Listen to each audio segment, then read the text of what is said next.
Good evening, everyone. Tonight we have the incredible story of a homesteader who found himself alone and totally unequipped for the sub-zero temperatures of the Alaska interior after his cabin burned down in the middle of the night.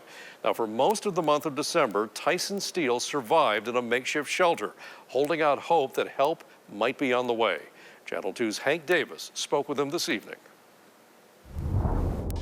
Kilo 3, you were partially 10 when I copied you arrived at the cabin. Aerial footage of a moment that Alaskan homesteader Tyson Steele thought might never come. Rescued by a state trooper helo team after his cabin burned to the ground during a frigid mid-December night in a remote area of the Alaska interior. Northwest of Squintina by about 20 miles. So Anchorage is right about there, right?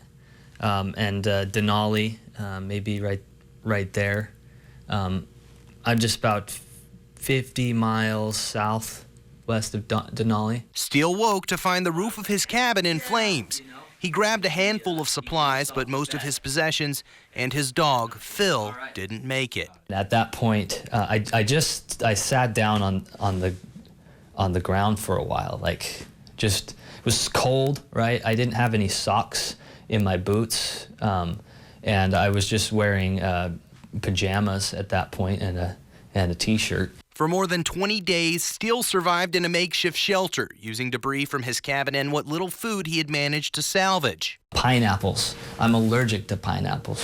I ate them anyway because it's what I had. Rationing around 30 days worth of food, he set up an SOS and waited to hear those propellers in the distance. Honestly, I was grateful that all my bullets blew up, because that could have been a temptation to be like, I'm not gonna make it.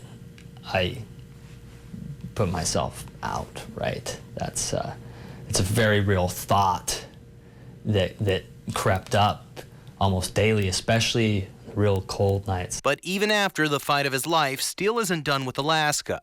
He plans to return and rebuild. 2 cabins in case one burns down. In Anchorage, Hank Davis, Channel 2 News.